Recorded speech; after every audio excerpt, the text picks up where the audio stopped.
Hello, everyone. Juxtaposition here. Fasten your seatbelts. It's going to be a bumpy, high-speed ride through the Charlie Manson Mendacities that we've all been subjected to for over 52 years. So I suggest you have an adult beverage. It's going to go quick, though. So maybe a Slurpee or a slush. Okay, let me know. 5, 4, 3, 2, 1, go. Okay. Manson Mendacities, the stories of falsehoods that we've all been programmed to. First of all, let me set the record straight. Charlie Manson didn't do it. Charlie Manson never murdered any human being his whole life. I sincerely doubt he even hurt a fly, but perhaps he did swat a fly at some point. I don't know. But he didn't kill any human beings, and he was unlawfully, unethically convicted of 9 murders, which he personally wasn't present at the time of the murders. I'm not disputing that people died. I'm disputing that Charlie Manson did it. Number two, there never was a Manson family. Okay, that's like saying that the Partridge family was a real family, or the Addams family was a real CBS family, or that the Beverly Hillbillies was a CBS, clan from the Appalachian Mountains, or that the Munsters was a real family, or that My Three Sons with Fred McMurray, that was a real family and those were his real sons. They weren't. The Partridge family wasn't real. Okay. The Monkees were a television composite casted band, which I'm now starting to think that virtually all Laurel Canyon musical artists were actually composite construction, like Neil Young and the Buffalo Springfield. Then that has a timeout and morphs into Crosby, Stills, Nash and Young with many of the same component parts. That's a reconstitution, or in culinary arts, I think you call that the deconstruction, reconstruction of the same dish, and it's presented differently, but it's the same ingredients. I think you could say that Neil Young and the Crosby, Stills, Nash and Young is substantially similar to the Buffalo Springfield and paid by the same source, Warner Brothers, through Atlantic Records, which is Warner Brothers. So when people say they're going to pull their music off Spotify, as an accountant, I have to laugh. I think, well, what music are you referring to? Warner Brother music? I don't think you have any rights over the music that is owned by Warner Brothers. You're the artist. You're not the producer publisher. You get a paid for a small royalty for allegedly writing songs, which maybe you did, or maybe the Wrecking Crew wrote your songs. I don't know, but you definitely don't have the authority to pull any songs.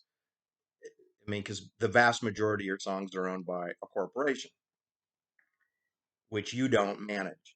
All right. There was no process church involvement. I'm not denying that there isn't a process church, which I believe is a subcomponent of the Church of Scientology, which I believe is a British intelligence, clandestine services, fake church. It's a fake church. It's not really a church. It has a tax exempt status. It's CIA with a tax exempt status, like many foundations are, like, which I won't mention names, but you heard of them.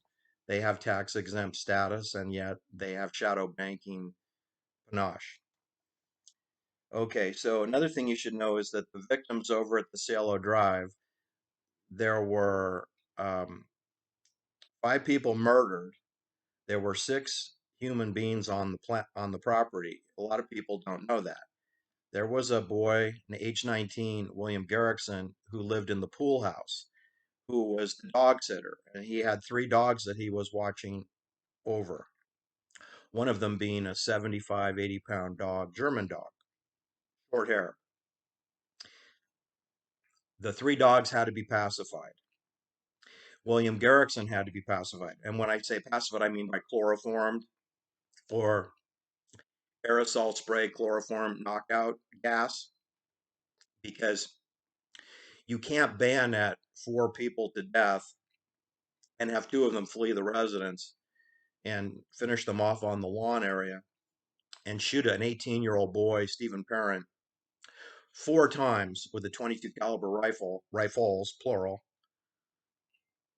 and not leave any cartridges, 22 caliber expended cartridges.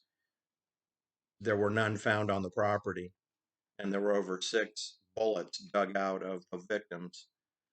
There were 7 bullets fired, and 6 slugs.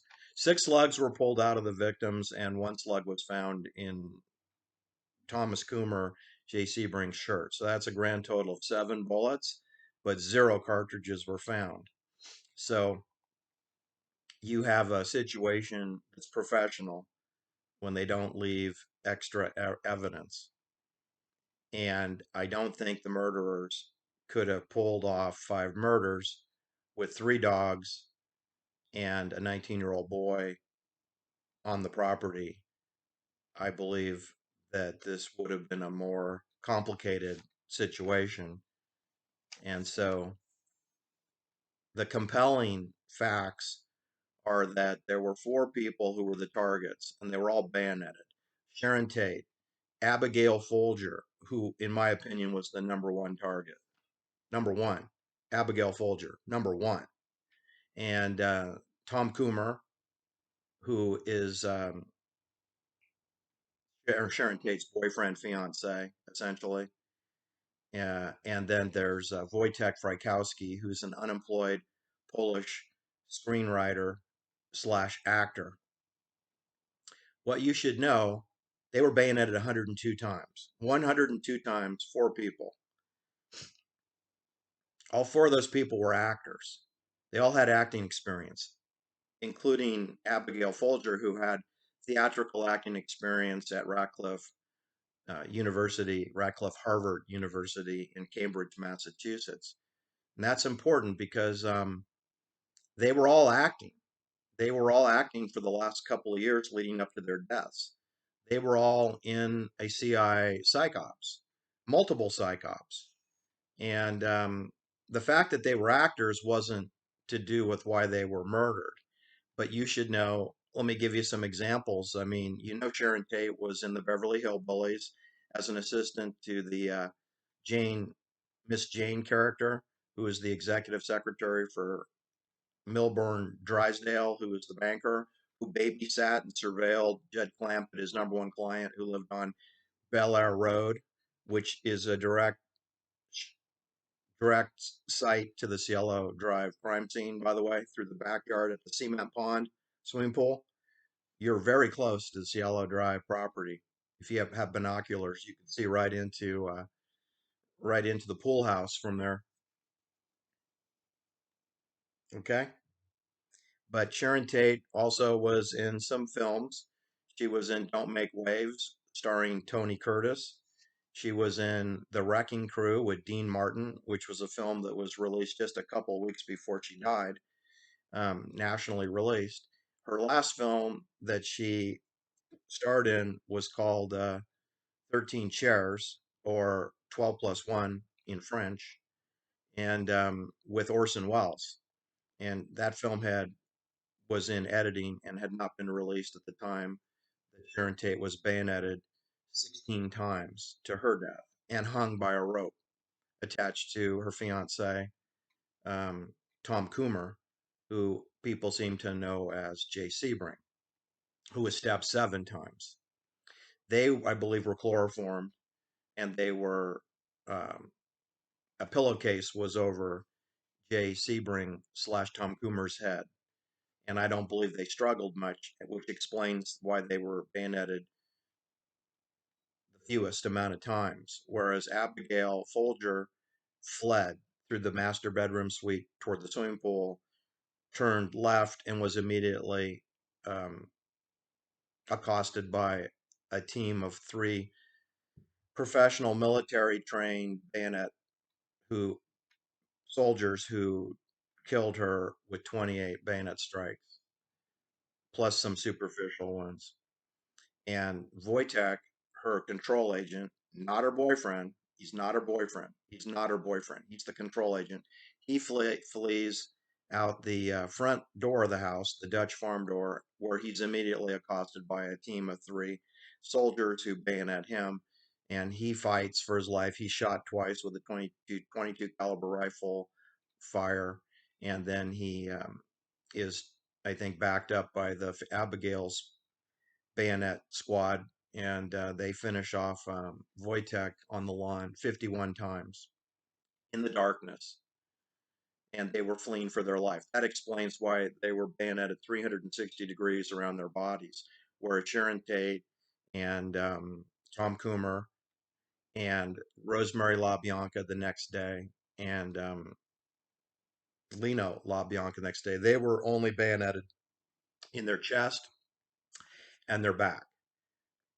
And they both had pillowcases over their heads and lamp cords wrapped around their necks in lieu of the nylon rope that was used to tie Tom Coomer, Jay Sebring, and Sharon. So you see, there's a lot of consistency. The wounds are the same.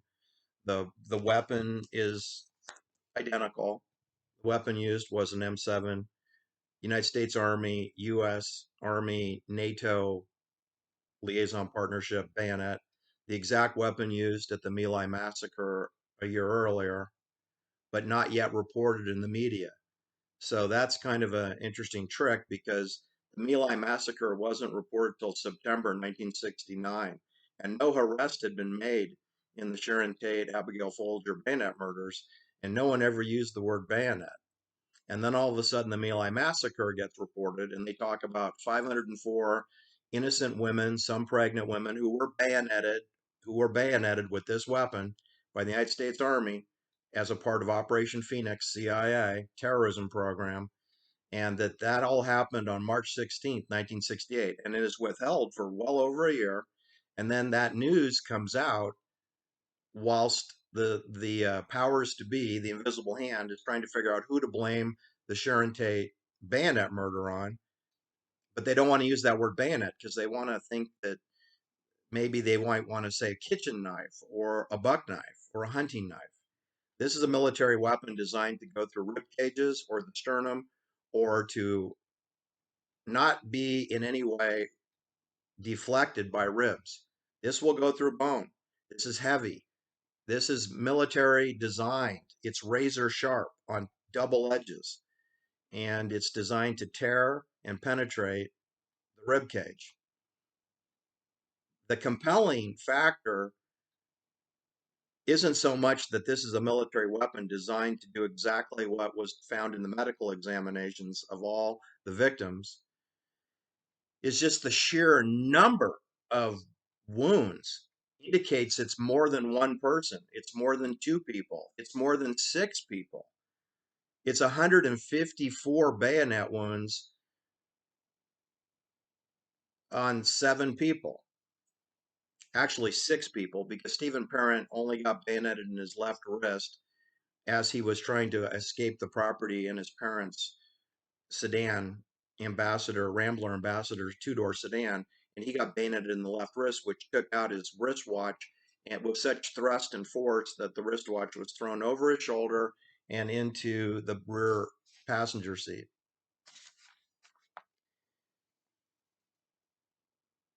So what you weren't told is that it was a military bayonet attack that was so professional that they subdued three dogs and a 19-year-old boy at Cielo Drive.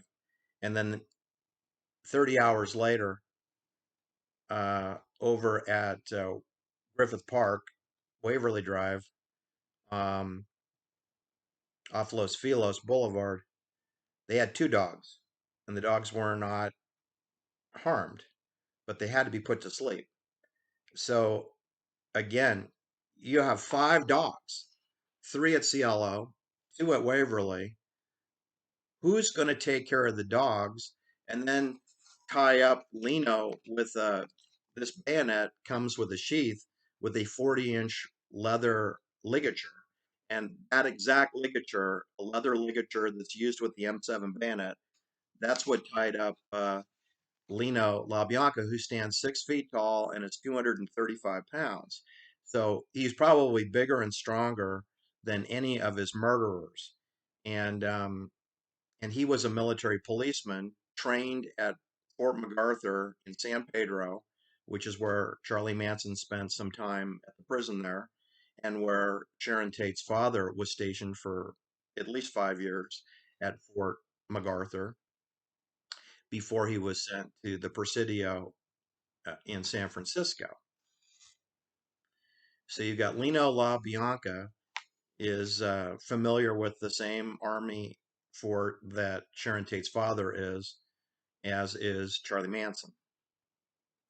So there's a lot of coincidences here. Another thing you should know is that there's a federal parole officer by the name of Roger Smith who is allegedly Charlie Manson's parole officer. But that's probably not true because Roger Smith never required Charlie Manson to seek employment or to get a job or helped him find a job. So, right there, what kind of a parole officer are you where you just blow off the standard operating procedures? Also, Charlie never had an official residence. That's another thing that your parole officer or your probation officer needs to know. Where do you live and where do you work? And I'm going to come visit you, because that's one thing that probation officers do is they get in their car and they drive to see if you really do live where you say you live and you really do work where you say you work. Okay, Roger Smith did none of that because and by the way, Charlie Manson is his only parolee, and he doesn't supervise him, and he doesn't require that he do anything. And the reason for that is because Roger Smith is very busy with the amphetamines research program and working with the motorcycle groups to distribute drugs, which are CIA drugs. And that's his main job. And the parole officer job is his cover because he's working for CIA. And I double dare you to prove me wrong, Roger, because I understand that you lost the Charlie Manson files. You didn't safeguard those files. So you don't have any records of all the times that you met him because they were burglarized and apparently went missing. The day after Charlie Manson was indicted for 7 murders on a Friday in December, I think December 12th. And then, on Monday morning, I guess David Smith, the pharmaceutical director there of the Haight-Ashbury Free Medical Clinic, calls in, to report a burglary, and the only thing stolen was Charlie Manson's parole file and Susan Atkins and Charlie Manson's pharmaceutical records. Nothing else was stolen. So, you got no records, and I think we're on to you. I think everybody's on to the fake federal parole officer disguise that goes with all the spooks. All the spooks have two things they do. So, in the case of the Cielo Drive victims, Abigail Folger is acting as if she has a boyfriend when she does not have a boyfriend. So, Wojtek Frykowski, his acting job is to pretend to be the boyfriend, the unemployed boyfriend who's being supported by his wealthy girlfriend who's 25 years old, Abigail Folger. And that they're pretending because they don't even sleep in the same bed. Okay. So I'm just telling you that's an act. And Wojtek had acting experience in Poland. And by the way, he knows Roman Polanski and he knows a guy named Jerzy Kaczynski, who are both Polish Jews who all escaped the Nazis, and they all know each other. Roman Polanski, Jerzy Kaczynski, who somehow magically graduated from Columbia University, and then goes to a Gotham bookstore, which is a creation of Columbia University. Hint, hint, wink, wink, Spooksville. And then Roman Polanski goes to cocktail parties there. Hint, hint, wink, wink. So they're all Polish operators for CIA. That's how they make their money. And Abby is being groomed to be a money launderer in the clandestine services, like her mother, because Abigail Folger's mother, Ines Mejia, is the adult supervision for Haight-Ashbury. She makes sure that that Timothy Leary does what he's supposed to do, because Timothy Leary is the senior person involved with LSD usage in the Haight, and I'm sure that the CIA doesn't trust him. You know, he was a loyal career soldier, but the CIA doesn't trust anybody. In case you're listening and you work for some corporation and you're involved in money laundering activities with the CIA, I can assure you that they don't trust you either. They don't trust anybody. But they always have adult supervision for everyone, and they have that in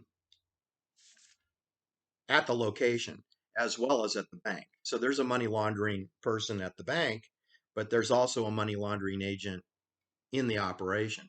That's what Abigail Folger's real job was, is she's a money laundering person involved with the Robert Kennedy presidential campaign in New York, or the Thomas Bradley Los Angeles mayor campaign in Los Angeles, as well as Jay Sebring's barbershop surveillance operation for CIA. She gave him $10,000 structured in 4 payments of $2,500, and probably coordinated other payments that Jay needed to, buy groceries, put gasoline into his 911 Porsche. And so Abigail's real job is a money laundering private banker. Her fake job is to be a fake girlfriend to Wojtek Frykowski. Sharon Tate's real job is to be infiltrated as an actress in television and film for Hollywood. And she's really in a relationship with Tom Coomer, but she has to pretend to be the wife of Roman Polanski, which she's not. She's not his wife. They had a fake marriage. And you know it's a fake marriage because they got married in British intelligence London. And Sharon's parents were not present for that ceremony, and nor did they attend the reception, which is at the Playboy Club, which is at Green Park, which I've stayed in the hotel adjacent to that building where the Playboy Club was. And they had 100 guests, and they're all in the television and film industry and or British intelligence. That's who attended the Roman Polanski, Sharon Tate wedding reception. Was held at the Hugh Hefner Playboy Club in London, and it was full of actors and operatives, clandestine service operatives, and devoid of Sharon's sisters, and devoid of her parents. So I call that a fake wedding. If it's a real wedding, your parents will be there. Okay. If it's a real wedding. If it's a fake wedding, your parents don't have to be there. You can elope, and then you can have sort of a strained marriage. Anyway, other than work and doing interviews for television or for the Playboy Club, Sharon Tate and Roman Polanski spent no time together. There's no record of those two ever going on a date together alone or out in public alone. They were always with other people. They were always at some work environment situation, which would include the dinner they had with Robert Kennedy a few days before, he got shot in the head at the Malibu colony, where Doris Day lived, where Brian Wilson, the founder of the Beach Boys, lived, where Charlie Manson lived for 45 days in Brian Wilson's home and used his studio on the beach 80 hours in the Malibu colony on Malibu Colony Road, gated community. Charlie Manson coming and going, knows the sentry, the security guard at the gate, lets Charlie in and out. So what I'm saying is Charlie is he's everybody's buddy, he's everybody's friend. He's not a problem. Nobody got bayoneted at the Malibu colony. Nobody got bayoneted anywhere that Charlie Manson went. There's no evidence of anyone being bayoneted or shot with a 22 caliber rifle. There's no record of any homicide anywhere Charlie Manson went. What there is a record of friendly parties, people, friends, Elvis Presley, poker games. And getting back to Roger Smith, the fake parole officer, Charlie was arrested and released twice during the first year that they were supposedly working together. And Roger Smith didn't bust him or send him back to prison or violate him in any way of the conditions of his parole. So again, you got a parole officer who's hands off Charlie Manson, who was arrested twice in the first 12 months that he was released from Terminal Island, San Pedro. So it doesn't sound like any kind of probation officer or any parole officer I've ever heard of. So I'm going to call that a fake parole. Charlie was working. He was on a 30-month assignment for the CIA, and he lived at over a dozen properties. But the main properties that Charlie Manson lived was number one, Clubhouse Avenue in Venice, which is where the Straight Satan's motorcycle group's clubhouse was. And Charlie was given an apartment across the little, they call it avenue, but it's like a bike lane. It's real narrow. There's no center line.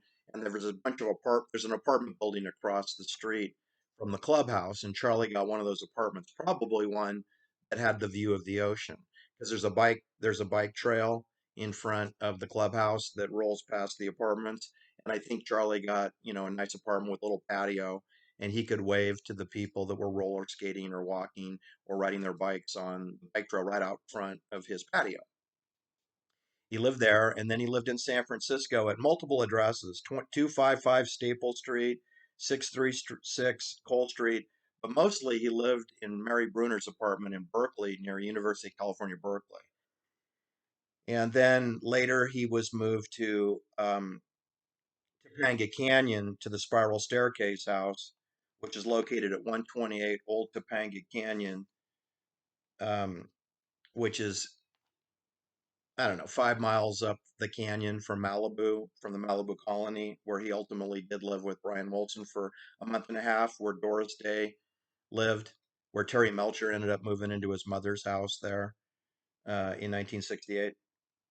Um, Charlie been in that house many times with Doris Day, and I'm sure with Terry Melcher also.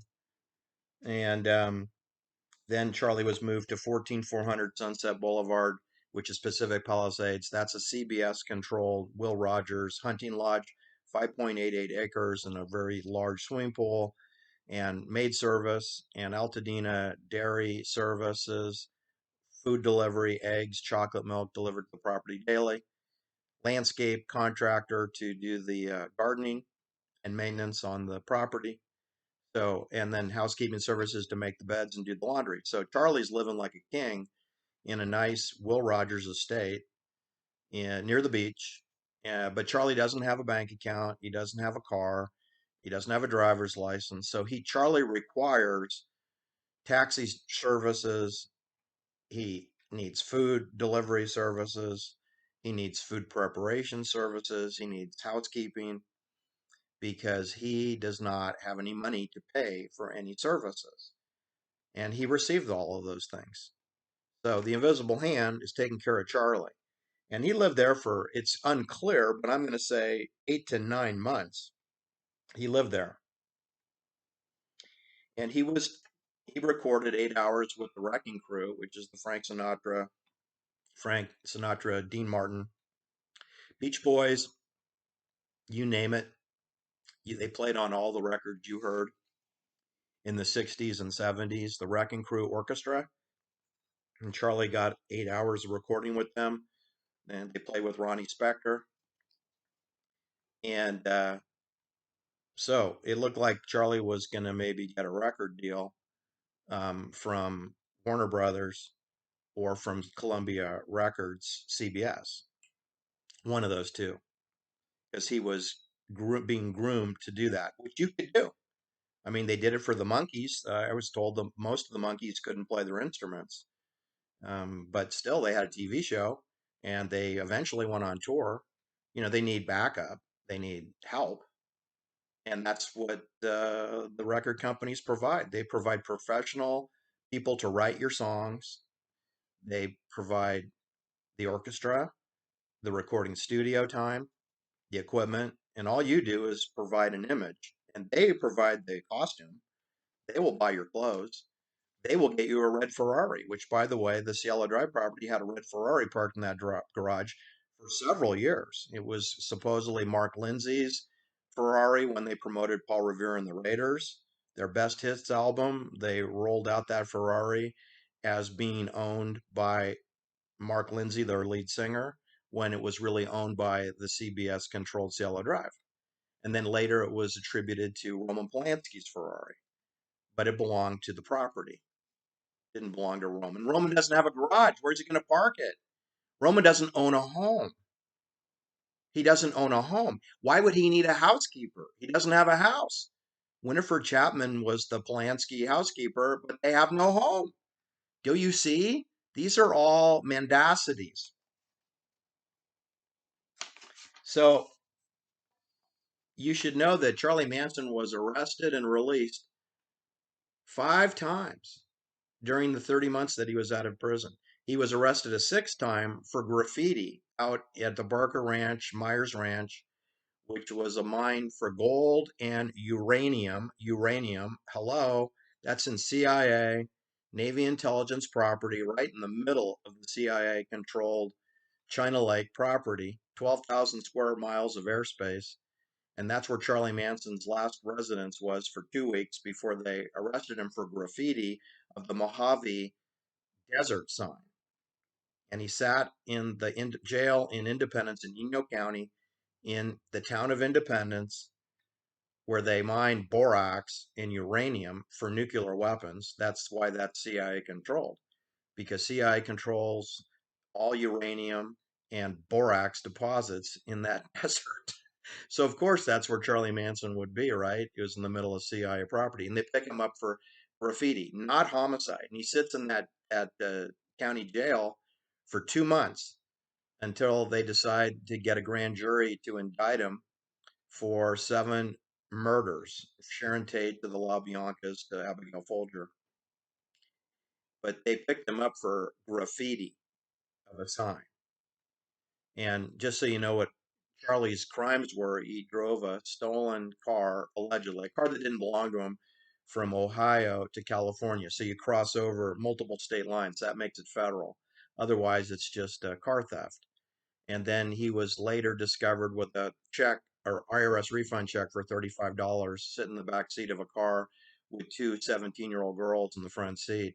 And that was attributed as, stealing from the federal government with a refund check not belonging to him, and possibly human trafficking with these under 18-year-old girls who were maybe going to go to Phoenix, Arizona, but they hadn't done it yet. So they never did charge Charlie with human trafficking. They threatened him with it, and that went on for 2 or 3 years. They were going to maybe throw a kidnapping charge in there, but they never did. He went to prison for car theft, and he went to prison for federal prison for having a $35 IRS refund check. And I hardly think that's worth spending 6, 7, 8 years in federal prison. But that's what they did. And then once you're in prison, of course, you can be manipulated and controlled by the psychiatrists that come and go, like Louis Jolyon West did, or Albert Laverne did in Manhattan and Yonkers and the Bronx. They have CIA psychiatrists that go and use medical patients or prisoners against their will, and they use them for human mind control experiments, just like they did at Haight-Ashbury. And Ines Mejia, Abigail Folger's mother, is a very important person in that. She's working with Timothy Leary, Louis Jolyon West.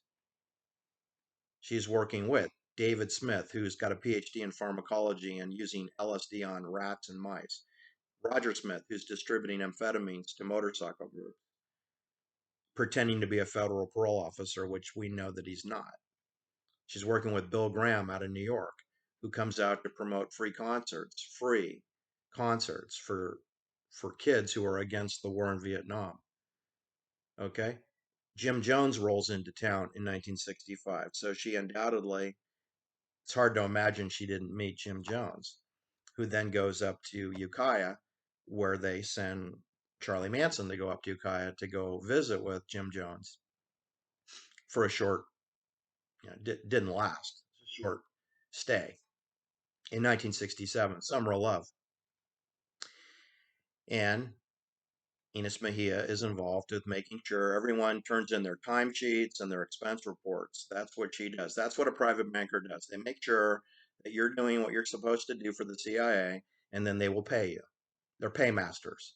That's what Abigail was being groomed to do. That's what her mother was. She was a paymaster for clandestine services. And what's Charlie Manson?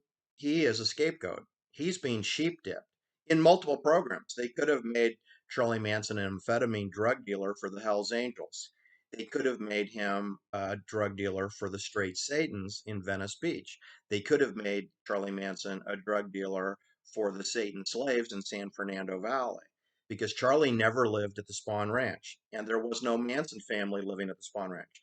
Spahn Ranch is a movie and television set, 55 acres, and they don't have porta potties there unless they call for the porta potties to support a photo shoot or a film shoot. Charlie lived in Canoga Park, and I'll be specific. Charlie lived at 21019 Gresham Street, 4.5 miles from the Santa Susana Pass, which is the Spahn Ranch, 55-acre property. And you should know it's not just the Spahn Ranch. Across the street to the north side of Santa Susana Pass Road is the Iverson Ranch. And that also was used for Western films and television shows like Gunsmoke, Wild Wild West. And then to the west, over the Santa Susana Pass, the bottom of the downhill in Moore Park, you will find Corriganville movie set. You got Corrigan movie set, which had Western films, Iverson Ranch movie set, and the George Spahn Ranch movie set. So you have three movie sets. And again, the media glosses over that. And, that is probably 150 acres of very nice property that you've seen in Hollywood films over decades, featuring Ronald Reagan, John Wayne, Robert Conrad, et cetera, Ross Martin. And Charlie Manson lived on Bath Street, 705 Bath Street in Santa Barbara for a short time. He lived at, I think we covered many of the places that he stayed. I believe he stayed in Philo with Jim Jones on Highway 128. And those days, that was 1967. There was probably fewer than 200 people that lived in Philo. Today, I think there's fewer than 300 people that live in Philo today. So it's very remote.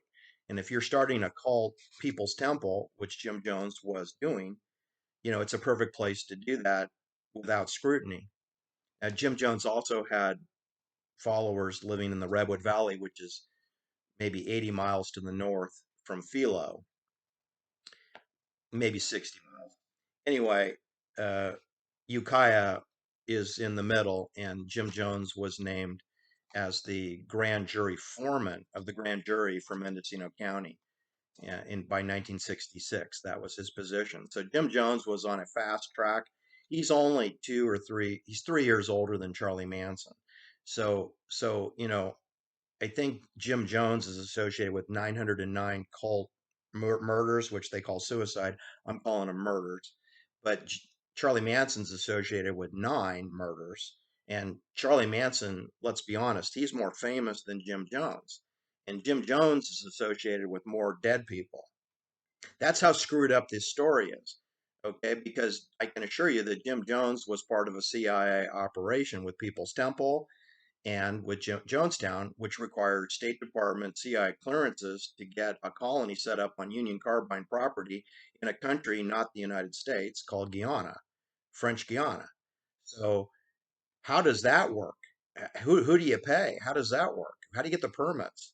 And who stocks the pharmacy? And who builds the airport? And who has the paramilitary guards? They had over 170 armed guards at Jonestown. I don't think Jim Jones could afford that. Anyway, so what I'm trying to tell you is Charlie didn't do it. It was a big lie. And there was a paramilitary attack upon 7 people who died and 5 dogs that didn't die, and William Garrickson, age 19, who didn't die. Okay, that's professional. Using professional weapon, using professional chloroform spray to deal with the dogs and William Garrickson. And there was no satanic ritual to any of this. The hanging of Sharon Tate and Jay Sebring, aka Tom Coomer, that was staging. And the word pig and the word death to pigs or helter skelter misspelled on the wall, that's staging. And by the way, the Los Angeles Times typed up the crime scene details at Waverly before Lena LaBianca and Rosemary were killed. That story had already been typed up and was in the can and going to print and probably being printed whilst they're being murdered because the detectives, the Los Angeles police detectives did not arrive at the La Bianca crime scene at 3301 Waverly Avenue. They didn't arrive until 1 o'clock in the morning. And in order for the Los Angeles early morning edition for Monday to be printed, the stories have to be done, by 5 p.m. on Saturday afternoon. Okay. And there's no way that the LA reporter could interview the Los Angeles detective, presumably, after 2 in the morning, because first they got there at 1, and then they must have spent at least an hour taking in the scene. And they're not going to talk to a reporter until they sort of come to grips with what they saw. So that's going to be 2 a.m. And then the reporter would have to type it up. So that's not going to get done before 3:30 a.m. Hey, it's too late because the newspapers are being sent to the trucks. They're going to take them to the distribution sites at the stores and for the paperboy stops. So it's not possible. So the stories were typed in advance and the word ritual was in the La Bianca story. So the narrative for the ritual or satanic concept was hatched actually before the murders. So you see, that's what you need to know is that's professional and that's CIA. They always have a cover story, and the cover story is always prepared before the event, like it was in the John Kennedy assassination. They have the cover story. They have the scapegoat. Only in the case of the Charlie Manson, they have scapegoats because you could say Terry Melcher might have been blamed, or David Crosby might have been named if he wasn't on his way to Woodstock. He didn't have an alibi. But I'm here to tell you, even if you got an alibi, it doesn't matter. They can still charge you with crimes with or without an alibi, and you can try to plead your alibi when it's your turn at the murder trial. But the point is, there are hundreds of people that you could have blamed this crime on in the orbit of Abigail Folger. But whoever was blamed for the murders of Sharon Tate didn't do it. They didn't do it. The people who did it got away. And I believe they came from Europe, from a NATO air base. Air bases, plural, because these murderers came from different places. They didn't know each other, just like the Kennedy assassination. The shooters are not friends. They're not buddies. They don't hang out with each other, and they don't stay in the same location for very long. And so it's all professionally done, deliberately on purpose, so that there's no whistleblowing leaks. And if there is, then there's going to be a mop-up team. There's always a mop-up. All right, do you get it? It was a mendacity. It was the world #1 mendacity, because you got 9/11 and you got the COVID vaccine justification hoax, and you got Pearl Harbor, and you got the John Kennedy assassination, the Robert Kennedy assassination. I mean, 9/11. There's all these events, these national reported events where people get killed. But what's really extra preposterous about MK Ultra is here Charlie Manson is maybe, if you believe the story, you believe that he was involved with 9 people dying. Well, how does that compare to Pearl Harbor? How does that compare to 9/11? How does that compare to Jonestown? There were way more people killed in 9/11, close to 3,000. There were close to 3,000 people killed at Pearl Harbor. There were close to 900, not over 900 people killed at Jonestown. There were over 500 people killed at My Lai. Why would you pick Charlie Manson out of the hat of mass murders to make him, elevate him to the satanic evil one, when he's actually way down the food chain? If the story were true, he would be not even in the top 200. But that's MK Ultra. They can make you believe in falsehoods. That's the point. All right, thanks for listening. Hit the like and subscribe button if you like this content. Have a good day.